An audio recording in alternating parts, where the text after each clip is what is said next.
lamun harasa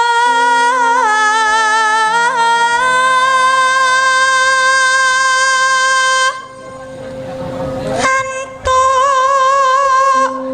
jatuh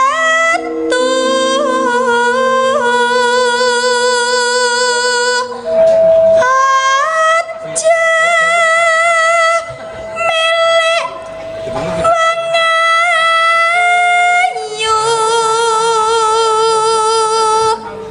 Marem ya nduk ya. marem Piye san- rasane dadi sinden biasa karo bintang tamu iki piye rasane? Beda apa ora ngene iki? Nggih bloko mawon jane kula di anu bintang tamu ngoten niku jane kula radi berat, Pak. Sing wis enek bengi iki syukurana. Sing ora enek entenono. Sing wis lunga lilakno. Sing wis rondo-rondo openono. Ora sata openi mergo wis diopeni kami tuwa.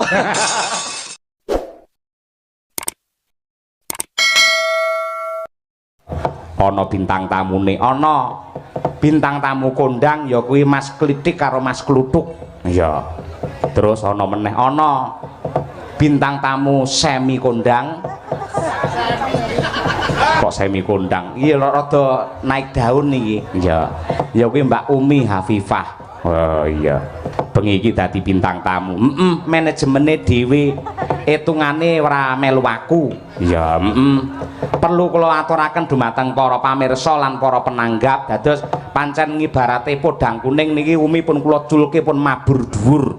Ya, dados menawi ngersakaken wayangan kula kok kedah enten Umine mangke anggarane nggih enten piyambak. Ya.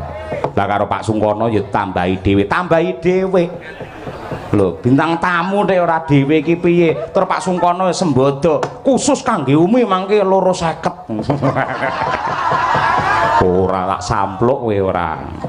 Ora mungkin Kyai sembodo Pak Sungkono ora ngenyang blas kuwi. Mula Umi ben tampil ya, ben tampil luwih dhisik larase pelok patete barang. Ya. Dandang gula banjet ayo. Disupport dhisik ya. Srepek durma pelok barang men Umi jumeneng. Umi Afifah Ulung Ponorogo.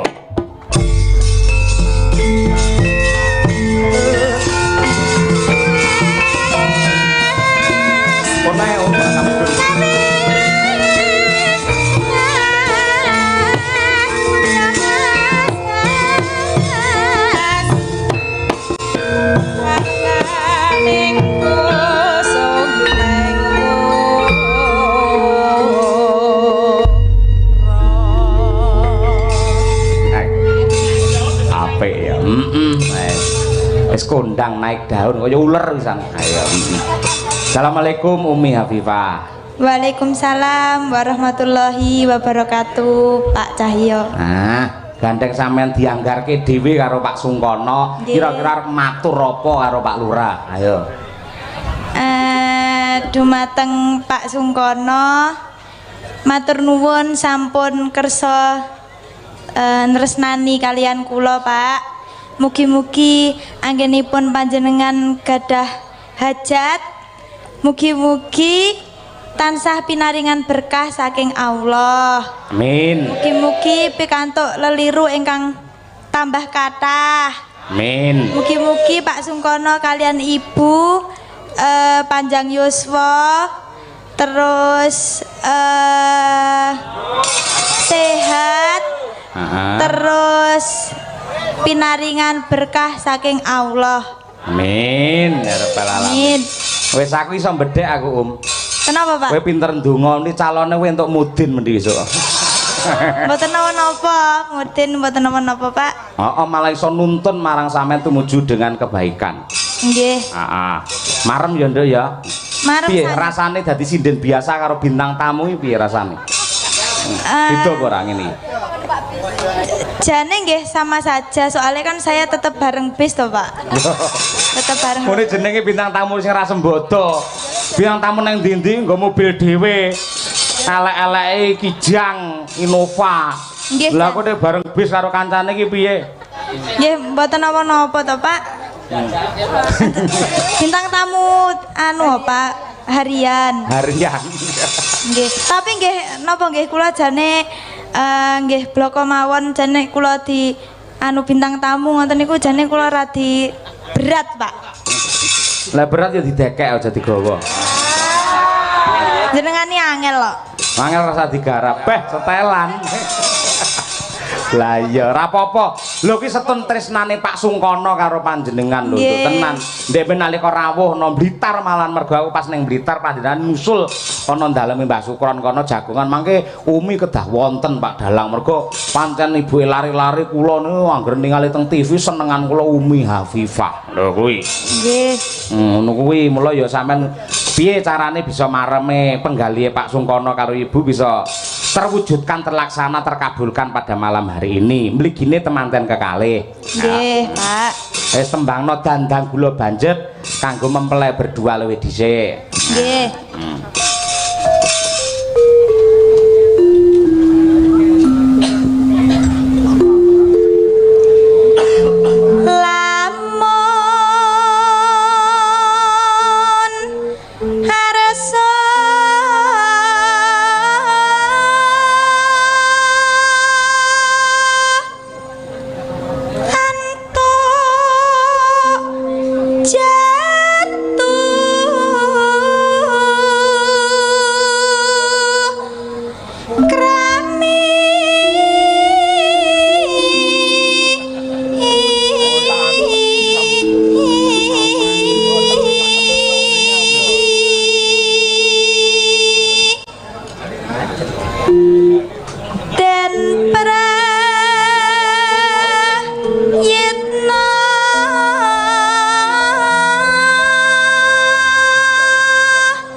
Dadi bintang tamu ya wis pantes ya Mak. Wis pantes wong nyatane suarane apike kaya ngono.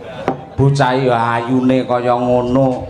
Tur ya angger bocah ki sregep ngibadah kaya Umi ngono. Gusti Allah mesti tresna. Le ngangkat derajate karo titahe kaya Umi ngono ya nganggo cara kaya ngene iki mergo dheweke gelem tresnane, gelem sujud karo pangeran. Umi, salate ora nate ditinggal. Arep nyinden yo ngisaan sik, bar nyinden yo subuhan. Neng ndi-ndi yen ora nyinden kudungan, Nduk. Masa ngerti wong lanang ganteng dingklu. Iya. Ngerti wong lanang bagus njaraki yo ndheke subhanallah. Jiwiti karo wong lanang yo astagfirullahaladzim. Bareng dikeloni meneng ae. Fitnah mboten. Lah sing ngeloni mbokmu Oh nggih. Ae ora. Ayo kangen karo Umi. Ayo. Elok bocah iki jos tenan. Terus, Nduk.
Alhamdulillah, matur nuwun, Nduk. Wilujeng Niskala. Iya.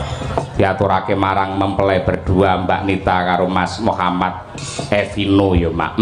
Mobil khusus. Bacutno langgame dadi ati coba kaya apa? Umi Hafifah. Yo.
Pinarakase, Nduk. Nah, nggo nembang neh. Ya.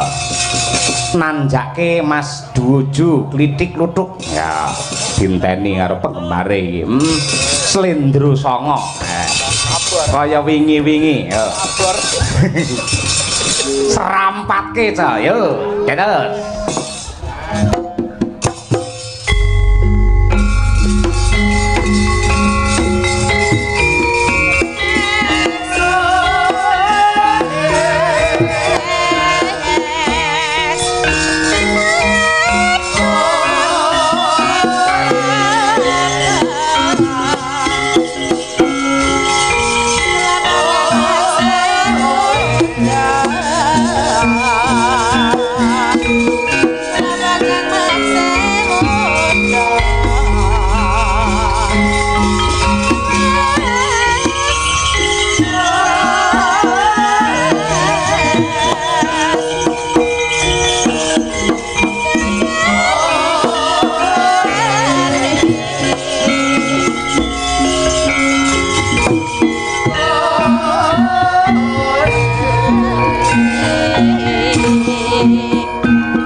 Saya iki lek ning kene iki posisine iki aku ora penak mergo komunikasine angel. Lah nggih. Mas Pritik mang milih ndi? Nggih, Mriki napa mriku bebas. Kula milih wingking mawon langsung wangsul. Pas wis lunas terus ngono kuwi ora. Nggih alhamdulillah. Derek Mriki mawon mboten napa-napa. Nun sewu nggih, Bapak-bapak mboten napa-napa nggih. Nggih, mriki men saya ketok nggih. Nggih. Lah mriku kula mengo kakean lek mengo. napa wonten mrika? Bisa. Ngoten. Ngono iki kamerane digeser diundurke. Anu pun digeser didol langsung mawon. Ojo lho sing mirsani kok streaming piye didol. Nggih, pangapunten. Nggih, wonten mriki nggih langkung prayogi mboten menapa-napa, Gus. Mboten napa-napa. Nggih, nyuwun pangapunten nggih. Mboten napa-napa monggo. Sakala kladuk napa nyingkur sinden. Hah? Nyingkur sinden menika sakala lak kladuk. Mboten napa-napa. Nggih, nanging mawi sampun wonten Purbawasesa saking palilah panjenengan. Nggih. Berarti menika lak sampun hak ngoten lho. Hak. Oh nggih, mboten batil hak. Nggih, sembah nuwun pangapunten. Nggih lak nuwun sewu. Nggih. Tegesipun lak niate kula panjenengan dipun dawuhi kalih Pak Sungkono supaya nglipur penggalih para warga masyarakat. Leres. Lan jenengan teng inggil lak langkung sekeca le mirsani. Nggih ta, Pak? Nggih. Nah, ngoten niku. Iki nek kirang marem benjing ben nanggap dhewe-dhewe mawon. Wah, iya. Nggih. Sembah nuwun Mas Cahya. Nggih. Salam hormat taklim sungkem bekti kunjuk dumateng Bapak Lurah, Bapak Sungkono ing samangke sampun nyambung pasederekan wondene kecipratan barokahipun Pyayi Karas Bothok, Mas. Nggih. Wondene nderekke panjenengan dipun kempalaken panggih wonten mriki bombong ing manah kula, Mas Cahya. Bombong pripun? Lah pripun kula niki mubeng pundi-pundi niki sing diarani penonton sing kondusif tertib nggih kados dalu niki. Ngoten nggih. Nggih. Sebab menapa duduk sama rendah berdiri sama tinggi membawa harkat martabat budaya Indonesia. Tepuk tangan untuk penonton malam hari ini. Luar biasa. Niki mergo niku saka gandrunge kalih kabudayaan. Lah estu, Mas. Tresnane kalih panjenengan nganti sementen kathah. Mboten kok kula nanging kula nu nderek panjenengan kok iso. Niki kula ngibarate masakan tanpa bumbu ya panjenengan nggih kirang marep. Ha ning cara kula ki bumbu kok ora enek pelengkape panjenengan dudu nggih mboten asik. Nggih enek dudu lek enek segane ya mboten wareg. Enten segane yen mboten enten piringe ngeten iki napa nggih apik? Nggih. Dadi ya piring bar kuwi terus kewareken lek ora enek teleke ya ora apik. Kok ya pas teleke ngriku to panjenengan iki kok iso. Mula penonton dalu niki wah jan ikhlas saestu, Mas. Ikhlas nggih nyengkuyung paring donga pangestu Bapak Lurah Sungkono. Nggih, ikhlas anggenipun mirsani tontonan dalu menika. Nek perlu kula luruske. Nggih. Mriki niku desane Bothok, Kecamatan Karas. Mula pas Pak Sungkono ndhawuhi Kang Putra nglenggahaken wonten ing damparing keprabon. Nggih. Mbak Nita pinanggih Mas Muhammad menika pas Mas Cahya. Pase pripun? Mbak Nita saking Bothok, Mas Muhammad saking Mataram Lombok. Betul. Bothok isone jangkep lan sedep yen ora ana Lombok. Iki lho. Mula pas nggih. Nggih. Mula dalu niki kok ya jodoh ngoten lho. Nggih. Ha niki mula alhamdulillah kula niku ngepas otak-atuk gathuk kok ya pas. Nggih. Bothok Pancen jenengan iki cerdas Mas Klitik. lah diaturi kok. Mila nggih dipun tresnani Pak Sungkono ngersakake nimbali panjenengan mergo suatu saat kecerdasan cemerlange berpikir panjenengan ngoten niku sing dianti-anti kalih para warga masyarakat. Yen kepengin pinter srawunga karo wong sing ahli dengan ilmu. Yen kepengin iso ngaji ya Srawunga karo Rama Yai yen kepengin pakar dengan undang-undang atau hukum itu tentang pasal yo kumpul karo wong sing paham pakar dengan undang-undang. Niki lho Mas. Kula ya anu niki ben ngomong sithik Mas. Lah kula omong terus. Lah apa iso omong? Klambine padha, jarike padha, blakone padha kon meneng tok. Sing nata kostume sinten iki? Kula. Nun sewu. Lah jenengan lak putih. Nggih. Mas Kluthuk ireng. Lha tak sawang gambar ngangge kuning rumah sawu kaya madu mangsa. Panjenengan niki ala-ala nggih Mas kula lho, Pak. Niki nggih tesik sederek kula lho. Pernahe ming kacek setahun panjenengan ngelokke niki padha ngelokke kula. Lah napa? Wong niki kula eman-eman kula dama-dama. Duwe kula gaman nggih mik niki. Kula niki ajeng nyambut gawe kalih sinten melih yen mboten kalih Mas kula dhewe. Leres. Lho nggih to? Nggih. Kula iso sugih nu gara-gara niki. Lah apa kuwi pesugihanmu? Lah rencana niki ajeng kula lebokke pesugihan trae. Anu omong Mas. Paring dawuh Mas Kluthuk. Sepuh sampeyan, tuwa sampeyan. Gak wis kowe ngomong sing akeh aku meneng panggah bayaran kok. Bukan karena kok meneng bayaran gitu Mas Cahyo. Nggih. Uang kepengin munggah derajat, kepengin munggah pangkat kuwi tetep gawe skill kemampuan. Dadi lurah yen ora duwe skill dan kemampuan, apa ya arepe lenggah ngastana ning kepala desa? Tidak mungkin. Dadi dalang yen ora duwe kepinteran bak-bakan lakon budaya, apa ya arep lenggah dadi dalang? Nggih. Kula dadi dagelan yen iso ngungkuli lurah ya yen iso ngungkuli dalang. Ngono lho. Kecerdasanmu apa terus omonganmu kepiye, tekamu nggawa apa, mulihmu sangune apa. Iki lho. Rene iki golek sangu kok nyangoni. Lho. Ora kok perkara kuwi, kan ngerti to bengi iki enek apa, ngoten lho kita. Ya bengi iki ya jelas to wong jelas nek kuade iki berarti kan ya dedaupan utawa mantenan. Lho, lah iya sing dimantenke sinten? Ya temanten kakung pikatut temanten putri. Asmane sapa? Lah jenengan pirsa napa mboten dadi dalang ditimbali ket sore wae mosok dereng pirsa asmane. Lah aku mau wis matur aku gen ditakon karo sampean. Lah nggih lha pun pirsa nyapa tekok kula. Angel tenan nih. Orang itu bertanya itu kalau tidak tahu, kalau sudah tahu ndak usah bertanya. Kira-kira dongamu neng temanten kekalih pripun ngoten? Dongakne piye wong keluargaku dhewe murat marit tok dongakne manten. Ya salah Mas, terkecuali kalau keluarga kula menika ayem, kula iso ndongakne. Lain keluarga kula murat marit iso ndongakne. Engko sok kala niku kula nuturi tingkah laku kula niku tidak sesuai dengan apa yang saya aturkan. Sok kala delokne wong liya, Pak. Kita mboten. Sampeyan ki rene dijak Mas Cahyo kok ora malah iso nggeret Mas Cahyo piye to? Loh, kok digeret piye iso teko dhewe kok digeret. Maksudnya ki digeret asmane, digeret panggunge ben supaya wis ta ya. Loh, saya itu berbicara realita loh, Pak. Ngene lho Mas Kluthuk nun sewu. Sampeyan niku lak sing ngejak kula lancarane to. Saking Pak Sungkono ndhawuhi kula sepatu ngejak jenengan. Gandeng kita adalah mitra kerja. Piye carane sampeyan njunjung derajat kula ngoten lho. Loh. Lha apa ya kuat kok gedhi jenengan kok. maksudnya ki sampean ki iso mangku. Dipangku apa purel piye kok dipangku.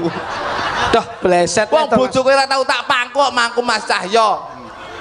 Ora kok tegese mangku ki ora. Mas Cahyo ki ngasta dalang, njur sampean ki dagelan antarane kernet karo kondektur kuwi kudu iso nyawiji. Kernet karo kondektur nyawiji lek ora nek bise priye bosok. Aduh. Lah bise ki ya minangka pirantine wayang. Lah iya, ngono lho. Wis tak sakmono. Lah kepiye sampean ki iso ngrasake setitik keringetmu iso dirasake Mas Cahyo. Priye kecut. Keringet tak dirasane pun dilati. Anu panjenengan mawon. Ini lho maksudnya jenengan ini lak dagelan to, nggih to. Dagelan diundang karo Pak Sungkono. Mesti kersane Pak Sungkono sampeyan supaya nyenengne para penonton kabeh. Ngono lho. Keluargaku dhewe susah lho, Mas. Kok terus nyenengne wong.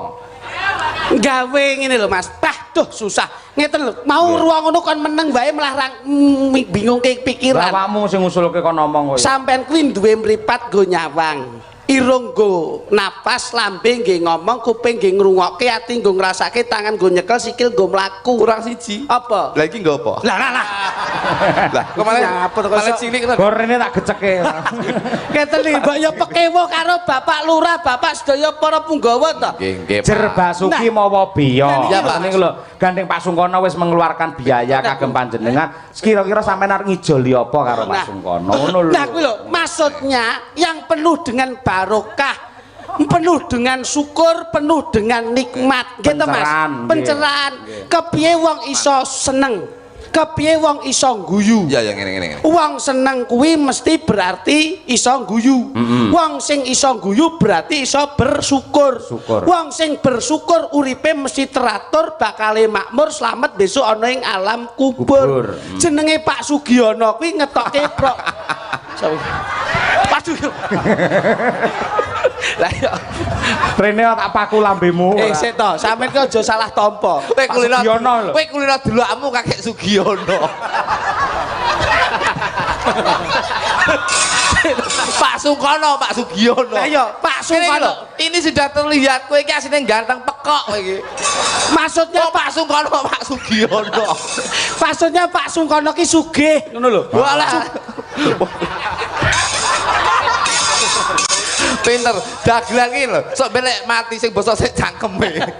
Pak Sungkono kuwi sugih tur ya ana. Karep kuwi muni ngono lho. Lah mula jenenge Pak Sungkono. Baji. Oh, dulur kok malah orang. Ngene lek kene kleru aja diguyu. Sampeyan nutupi piye carane malah guyu. Lha kudune sing pinter aku lho. Sing kleru kudune aku. Lek sing kleru kono sing nutupi piye? Kanek ngiler. Pangapunten Pak Sungkono nggih. Nah, ngono Pak sapa? Pak Sungkono. Lah Pak Sugiono. Loh, donga ki lak apik to, Mas. Ora donga, kadang-kadang apa yang kita ucapkan itu tingkah laku yang tetap kita lakukan setiap hari. Apa yang kita pikirkan setiap hari. Sing mbok pikirne mesti kakek Sugiono. Lambe mata kuwi sok kala iso klilipen. Bener. Lambe sok iso ya iso kleru nggon pangucap. Sikil mlangkah kuwi ya iso kesandung. Alibi iku biasa. Ora kok ngalibi, saranduning badan ingkang sampun ginaris peparingipun Gusti lak benten-benten to, Mas. Mula Bapak Sungkono. Tak alon-alon bleset niki bahaya iki. Bapak Sungkono ki nyenengke para warga. Nggih to, Mas? Leres. Nimbali para tangga. Lho, sing gelar budaya, sing ngasta Mas Cahya, iki ngentekke Prabeya. Panggung amba disewa, son diunekno, daharan ditokno. Terus iki bengi ngene iki kurang apa? Lho kowe iki karek ndagel iki sing mbok pikir apa? Sing tak pikir iki engko bayaran piro. Lah wong wis jelas tur nyata kok nggih to, Mas. Ya nyata, tapi wis sing mbok pikir iki mung kakek Sugiono. Sing wis enek bengi iki syukurana. Sing ora enek entenono. Sing wis lunga lilakno. Sing wis rondo-rondo openono. Ora sata openi mergo wis diopeni kami tuwa. Ngono lho, iki dijak omong angel rame. Gus kok iso. Ayo kono ngarep. Nah ngomong sing apik. Wis lho manten lho. Malam hari ini lak bersyukur. Iki kali acarane iki apa aku ora mungkin. Mantenan. Nah, mantenan. Lah iki to. Oh iya iki nek kuwi. Menika wonten sak sedaya piranti wonten ing pernikahan dalu menika to, Mas. Nggih, teng Kuwadi. Wadine gedene kula niku kadang kula iri, Pak. Lah ngapa? Mbah Lurah niku gadah damel mantu ya kuwadine gedhe kula nggih. Kula mbiyen rabi karo bojo kula niku pos kampling mbiyen, Pak. Lha kok dilenggahke ning pos kampling iki? Tapi lek tamune kalih tamu kula mbiyen rabi kula niku sing kathah tamu kula. Mungkin dari penonton yang hadir pada malam hari ini hanya seperempat saking tamu kula mbiyen. Loh, nun sewu, tamune Pak Lurah wiwit wingi ndlidir ana mandeke. Pon to, lek kula delok niki nun sewu lho, kalih tamu kula mbiyen niku kalah. Tamu kula mbiyen 2 desa, Pak. Lho, 2 desa kabeh nglumpuk dadi siji. Enom lanang, tuwek, wedok, cilik, gedhe. Keluarga besar to. Loh, digrebek aku mbiyen rabi ku. Layakno anak-anak kaya kentongan. Iya. Wong kok bleset lemu omong kok iso. Dalu menika Bapak Sungkono. Iya ta. Kudu alon-alon. Sungkono nika saking teges. Sum nika supel. Kom nika nggih. Pak Sungkono. Lah nggih. Sung Nika Pak Sung. Sung nika sungkan. Nah, Sapa wae sing mirsani mesti sungkan. Lho, besane namane Pak Suparno ngono lho. Sungno sungkan. Noto wargane dimen maju desa. Ko. Sungko. Lah engke jenengan kurang cepet tok. Kula sing kene kula singkat. Kene-kene. Kok saya tak jelaske kok iso. Sungi sungkan. Sungkan. Sapa wae sing mirsani beliaunya mesti sungkan. Ora kok pangkate, ora kok jabatane, ning karena kawibawane beliaunya. Ngono lho. Pak Koh. Kok ki tegese komitmen. Iya, iya, iya. Apa sing dadi paugerane dan prinsipnya itu selalu komitmen. No. No ki nata ati. Uripe saka Bapa Sungkana kuwi saka akhlakul karimah. Mutiarane akhlak gumantung saka tutuk. Mutiarane tutuk gumantung saka kolbiyah. Mula beliaunya ki yen iya ya iya yen ora ya ora. Bawa laksana. Iki lho. Mula asmane Bapak Sungkana. Iki garwane Bu Siti Aminah. Nah, iya. Iki lho. Bagaimana untuk menerapkan dengan kata-kata Bu Siti Aminah. Ini lho. Bu Siti menika garwane Pak Sungkono. Lagi Dari perbendaraan bahasa Jawa, artikulasi dari Siti menika lemah. Gitu Pak? Nggih. Lemah. Insya Allah Bu Siti menika besok bakal duwe lemah sing ombo sing diwarisne marang anak lan putune. Apik ya kuwi lho. Si menika sikap yang baik terhadap wong lanang jejere wong wedok iki tetep lembah manah. Mergo Bu Siti insya Allah ora bakal nglamak karo piyantun kakung, tapi menghormati dan menyegani terhadap suaminya. Selalu berkomunikasi. Iki apik-apik iki. Dadi wong iki kudu komunikasi ya. Iki tindak tanduke besok bakal dicontoh karo anake. Lah, ngoten lho Pak. apik cerdas iki. Mergo temanten kakung lan temanten putri menika nun sewu Pak. Niki saniki mlebu ing dalam topik temanten. Lah, nenek kanggeku Mas, nun sewu Mas saya. Mbak Nita kalian Mas Muhammad niku pindha wonten ing pewayangan. Nggih. Pindhanipun Kumajaya kalian Kumaratih. Sarimbit sayek saeka kapti manunggaling rasa manunggaling diri nandul tresna kang sejati. Betul. Niki mula nggon wayang ingkang dados paugeranipun Mbak Nita alias Mas Muhammad nika Kumajaya kalian Kumaratih. Kuwi mau mbok jukuk saka nggon wayang. Karena berangkat saya dari ketoprak niki kula menggambarkan temanten berdua menika kaya lelakuning ketoprak. Loh, apa kuwi? Temanten kakung menika paribasane kaya Panji Asmara Bangun. Mas Muhammad. Mas Muhammad. Sing putri menika kados Dewi Sekartaji. Oh iya. Panji Asmara Bangun menika wonten werdine Panji menika pusaka, Asmara menika seneng, Bangun menika tangi. Dadi temanten kakung menika duwe pusaka sing seneng tangi. Mau apik teko kene kok bleset. Terus mboten. Iya bener. Kuwi iso diarani Panji Asmara Bangun. Panji kuwi pusaka, Asmara kuwi seneng, Bangun kuwi tangi. Dadi Mas Muhammad kuwi paribasane duwe pusaka sing seneng tangi.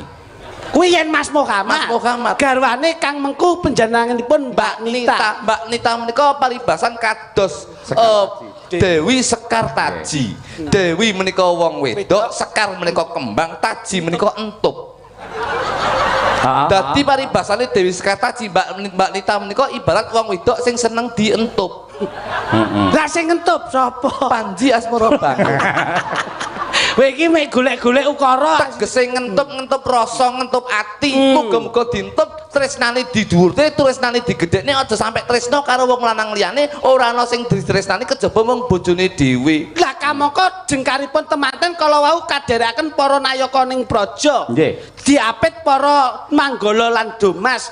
Sayek anggenipun jengkar ngapit ngasta menika kembar mayang. Kembar mayang menika ngelingke temanten kekarone paribasane dina iki suka-suka. Kembar mayang ki yen seneng-seneng aja lali mayang ki madhep mantep manembah mring pangeran nindakake sembahyang. Kae kok mesti dipasang ana kaya apa gedang sakembaran. Gedange raja. Gedang raja menika nduduhke temanten kekarone dadi raja sedina ratu sewengi. Loh, dipelengkungi ana janur. Janur menika jaan nur menika cahya dadi temanten kekarone insyaallah bakal oleh pepadangi jagat oleh pepadangi saka Gusti Kamurbeng dumadi Gusti Allah Subhanahu wa taala. Masyaallah, bocah iso ilmu tuwek lho Pak. Kembar mayang ngapa bentuke gawe blenduk-blenduk ngapa? Blenduk menika paribasane kaya kupat. Enten kaya kupat menika tegese ngaku lepat. Tutuplah lembaran yang lama, bukalah lembaran yang baru, ngaku lepat marang samubarang sing biyen mbok lakokne, saiki awakmu nglakoni jejodohan, manembah marang Gusti, manembah marang wong tua, kudu melakukan kehidupan yang baru, kudu nglakoni sing becik. Loh, ana ning kupat biasane lak januripun kembar mayang wonten kerisipun. Keris ki paribasane menggak ki paribasane teman kekarone aja sampai duwe rasa wedi karena menghadapi lika-liku kehidupan dalam rumah tangga. Loh, Apik apik. anane kembar mayang janur bentuk keris lan kupat sik sitok dibentuk kaya manuk. Kuwi nduduhne yen temanten lanang duwe manuk. Manuke sapa? Manuke sampe manuke panjang ora bangun. Tegese manuk menika filosofi. Manuk menika miber sak nggon-nggon tetep mulih ning susuwe. Insyaallah Mas Muhammad nyambut gawe ning kono ning kene tetep mulih tinggo nyukupi keluarga. Luar biasa tepuk tangan Mas Bro. Elok. Niki lho Cerdas jenengan elok. Loh, Janur menika dipun bentuk keris kupat lan manuk dipun cepaken wonten sajroning debok. debok kuwi lek temanten wedok wis deb sing lanang ndang bok. Apa kuwi? Tegese bok menika nun sewu. Tegese bok dalam bahasa Inggris itu book. Book menika buku. Harus mempunyai history. Aja guyu itu. Ngenyek apa? Sampeyan ngenyek. Cerdas lho Mas iki. Ora ngenyek, mu sampean lucu tenan kok ngenyek piye to? Kok mesti ngenyek lho jenengan. Ora ngenyek ora. Bok itu Debok piye? Bok itu dalam bahasa Inggris book. Kalau O-nya 2, berarti insya Allah histori yang lalu harus ditulis. Insya Allah pengalaman yang buruk aja sampai dilakoni karena sudah membina rumah tangga yang baru. Kemarin adalah kenangan, Sekarang adalah tumpuan dan besok adalah jawaban. lah iki Aku takon tenan oleh ora? Loh, lek teko sing angel pisan iman-iman utek lek mikir. Ya. mbok ora kemaki to. Wong pinter ki sok andapason dingklu ora ndangak ngono kuwi. Sik, kae wong upacara temu, kae lek mesti ana upacara mijiki. Iki. Tegese manten wedok ngresiki mijiki sukune manten lanang. Nggih. Apa maknane? Miji. Loh, iya to. Katindak lho nggih to Mas. Nggih. Katindakan wonten ing adicara Misi, ya? pinanganten panggih lak mesti sakala kepanggih manten dipun gegemi to. Nggih. Sadurunge diwiji lak digegemi sik. Diparingi gantalan suruh. Ayo ki, sebabnya apa kok digegemi suruh? Kok balang-balangan suruh? Balang-balangan suruh. Mergo lek balang-balangan batako merempul ndase. Kaya mau mbok artekke Mas Cahyo ki ora tok lho. Suruh menika suruh menika kesusu selak kepengin weruh. Terus apa? Temanten lanang kesusu selak keperut temanten kakung. Alah kakung.